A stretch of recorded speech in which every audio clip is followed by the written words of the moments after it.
We start tonight with Trish Regan, longtime business journalist, former Goldman Sachs analyst, founder of Trish Regan Intel.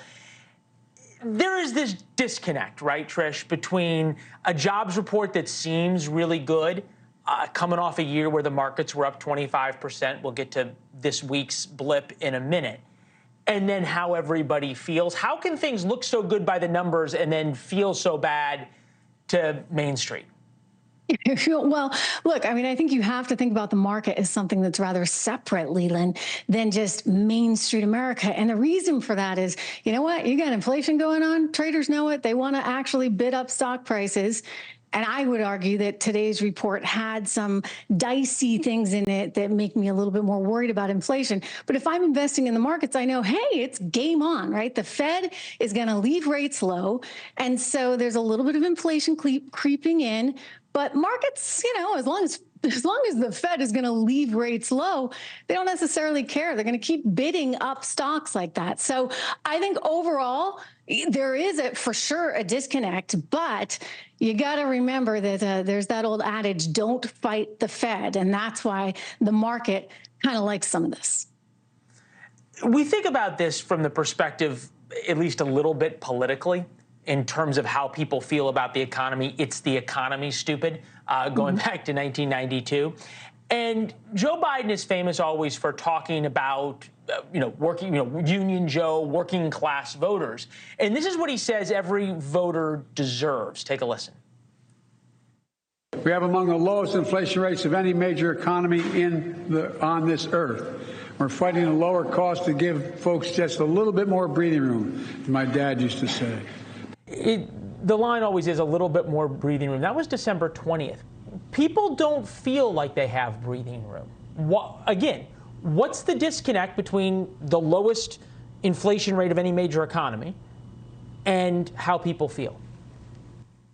Well, look, I think when you have low inflation, you feel like you have more spending power, right? You get more bucks in your pocket. Like you want that low inflation. When inflation keeps going up, you can't afford as much. It's pretty simple. I mean, every time I go to my local diner, I look at the menu. They have to like cross out the prices nowadays, right? And like pancakes are suddenly costing $15. So, Leland, I mean, inflation is never a good scenario. We've seen this movie over and over and over again. We don't want that. The American people, they know it. They know what's going on. And so politically speaking, it's a disaster for Biden because they look at all of the problems in the economy and then they look at other stuff going on overseas. They look at the border issue. And what does it in sum mean to them? It means we have a chief executive officer, if you would, that's not capable of really doing the job and giving us what we need and want to make us feel good about ourselves and make us feel as though we have some security for our families. A lot of how the economy is and how people tell you the economy is how you feel. It's not necessarily what the numbers were. And to that end, I saw a headline about a week ago that absolutely terrified me. It was from our friends at Axios, some great reporters, and it said the outlook for the 2024 economy is remarkably normal. And then I thought back to the outlook for the 2023 economy, which was going to be terrible. It turned out the market was up 25%. Unemployment stayed low. And I thought to myself, if they're thinking that things in 2024 could be normal, you never worry about the right thing. Now may be the time to really worry. And I'm wondering why nobody is.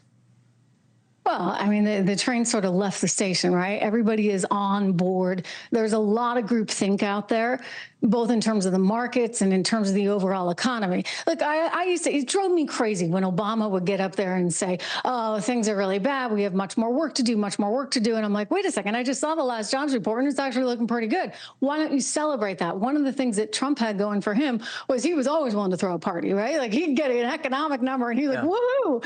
And he'd always see sort of the silver lining, the positivity, if you would. I think this administration and this particular president, being who he is, he's not exactly the cheerleader, right? He's not exactly putting a sunny face on things. And so it's somewhat reminiscent, if you would, of those Jimmy Carter days. And those are days we do not want to live through again. And yet it almost feels like Jimmy Carter 2.0. So even today, when maybe you can look and say, well, there are some things we could cherry pick out of the jobs report that we like, I still don't love it. Thanks. Thanks for watching. Go to joinnn.com to find NewsNation on your television provider. And don't forget to click the red subscribe button below to get more of NewsNation's fact-driven, unbiased coverage.